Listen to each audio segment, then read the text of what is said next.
Nombor dua, mari kita melihat kepada ahli keluarga kita. Adakah mereka berilmu dan mereka beramal? Ulama bagi cadangan. Tuan-tuan sedia maklum dalam satu hadis riwayat Imam Bukhari dan Muslim. Inna Allah la yanzuru ila suwarikum wala ila ajsamikum. Atau dalam satu riwayat lain, Inna Allah la yanzuru ila suwarikum wa amwalikum walakin yanzuru ila qulubikum wa a'malikum.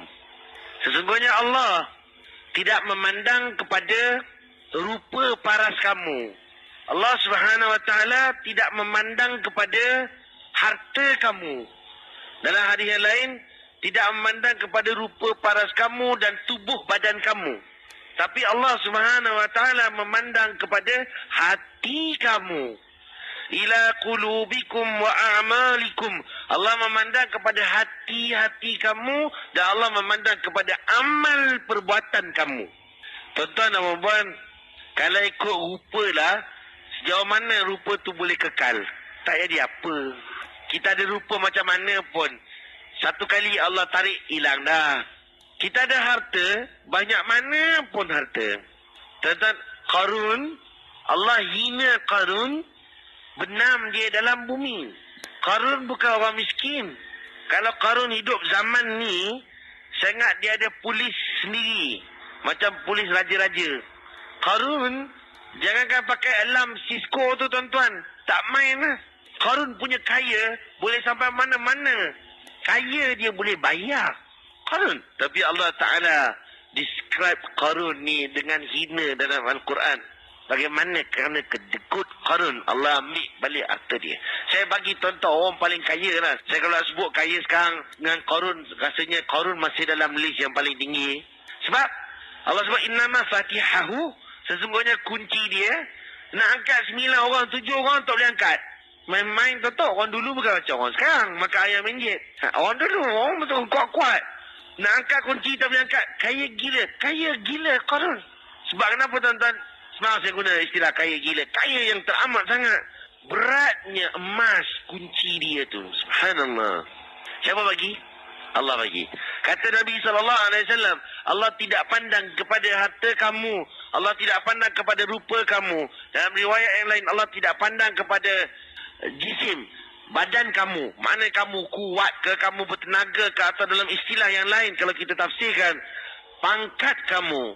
Kamu orang ternama, kamu bagaimana orang berpengaruh. Kamu orang yang begitu begini, kalau tidak, means tidak. Tuan-tuan, keyakinan kita kepada Allah Azza wa Jalla bahawa la mu'tiya lima mana'ta wa la radda lima qadait. Tidak ada yang boleh memberi Allah kepada sesuatu yang engkau tolak, kata Allah.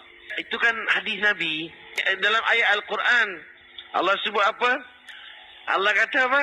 Allah beri pada liman yasha'. Wa tanzi'ul mulka mimman tasha'. Wa tu'izzu man tasha' wa tudhillu man tasha' biyadikal khair. Allah bilang, Allah muliakan. Tu'izzu man tasha'. Engkau muliakan siapa yang engkau nak, ya Allah. Wa tudhillu man tasha'. Kamu hina siapa yang kamu ingin hinakan. Tuan-tuan dan puan-puan, berapa ramai orang yang mulia di dunia, akhirnya dia terhina kerana takdir Allah. Banyak. Biyadikal khair. Di tangan Allah segala kebaikan. Tuan-tuan, kita tak boleh lari. Kita ada apa pun, kata Nabi SAW, tapi pegang ni. Walakinnallaha yanzuru ila qulubikum. Allah akan memandang kepada hati-hati kamu. Tuan-tuan dan perempuan, pastikan ahli keluarga kita mempunyai hati yang bersih, hati yang baik, hati yang berpaut kepada hubungan sesama manusia dan hubungan kepada Allah Subhanahu wa ta'ala. Mak Haji, jangan ajak anak Mak Haji dengki. Tak? Bapak kau ni? Tanya bapak kau ni. Mak Haji ajar anak Mak Haji ya. Dengki dengan bapak dia pun tak jadi cerita juga. Sama lah tuan-tuan. Kita dengan jiran. Hati ni, dalam hadis Nabi sebut, ala inna fil jasadi mudrah. Kata dalam tubuh badan ni ada seketul daging. Seketul daging ni, kata Nabi, kalau dia baik, baiklah semua. Kalau dia tak baik, tak baiklah semua. Tapi nak jaga seketul daging ni payah. Kerana hati ini sering dibisik oleh iblis. Saya baca dekat Dr. Zaharuddin punya Facebook post. Disebut hafizahullah, dia bilang di antara bisikan iblis kepada hati-hati manusia adalah di antaranya amalan yang diwarisi turun-temurun dalam keluarga dan menjadi amalan itu satu kepercayaan dan menjadi ia khurafat. Namun kita membenarkan perkara tersebut terjadi dalam keluarga kita. Itu adalah bisikan iblis. Hati rosak. Rosak kenapa? Hati itu tidak suci imannya kepada Allah Subhanahu wa ta'ala. Dan Mak Haji, saya cakap ni betul-betul. Saya cakap Mak Haji kenapa? Sebab mak mertua ni kadang-kadang dia superstitious. Lebih sikit daripada bapak-bapak. Khurafat lebih sikit. Saya minta maaf. Saya pernah cerita kat kuliah sebelum ni Mak Haji. Saya pernah sekali itu. Ada seorang menantu. Dia lahirkan anak. Saya pernah cerita dah pernah sebelum ni. Sebab mana saya tak ingat. Menantu perempuan lah. Kira mak bapak suami ni tak ada apa-apa. Okey, dia jaga macam biasa. Mak mertua suami ni, mana mak bapak kepada wanita yang bersalin ni, dia pesan pula ni, dia bagi sebiji labu. Saya tak tahulah Mak Haji kenapa labu lah dalam banyak buah. Tanya sikit Mak Haji, hantu takut labu ke? Soalan. Dia tak hantar pisang, dia hantar labu. Dia pesan, buah labu ni, mak mertua lelaki ni pesan. Dia kawan saya ni, mak mertua dia pesan. Buah labu ni, mana pergi bawa? Suami dia ustaz. Suami bilang, mana aku nak bawa buah labu ni labu? Mak mertua tu pesan. Kalau tidur, bubuh labu tu bawah katil. Maknanya, mana pergi bawa si labu ni? Jadi dia bilang, apa-apa yang tak ingin berlaku selamat tak jadi. Tuan-tuan, dia kaya tak nak kecil ke hati mak mentua lah. Oh, cakap hati bertekak pula. Dia pun bawa lah labu tu. Nasib lah, hai lah labu dalam tengah jalan tu. Fikir tak? Hai lah labu, balik ni macam mana aku nak buat dengan kau ni? Nak jual ke nak kasih jiran sebelah? Takut bagi jiran sebelah ingat kita pas hantu kat dia pula. Fikir. Sampai rumah, bapak dia belum tidur. Kebetulan, bapak dia belum tidur. Bapak dia tanya, wah dah malam-malam masih bawa balik barang? Apa tu?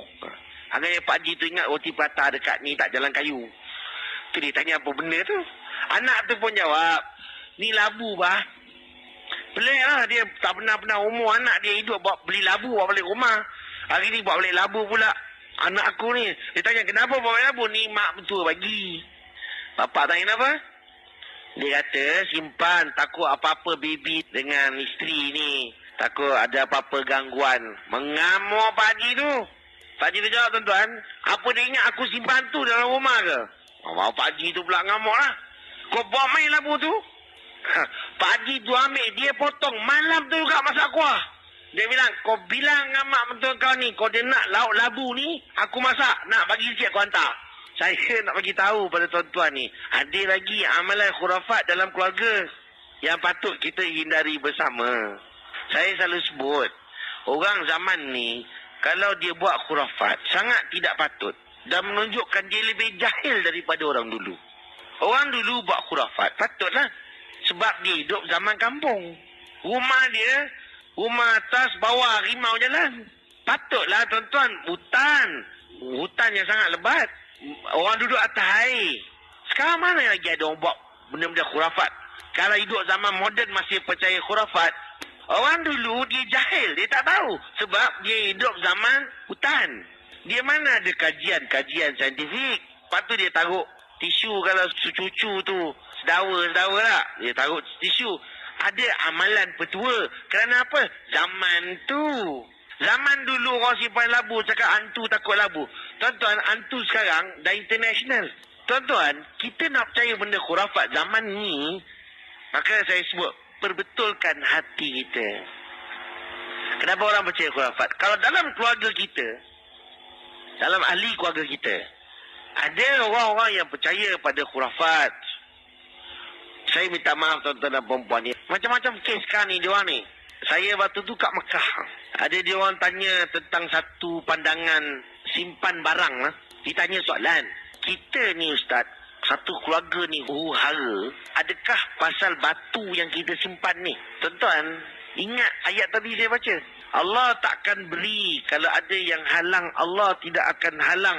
Tak ada orang boleh halang kalau Allah nak beri. Allah nak muliakan, tak ada orang boleh hina.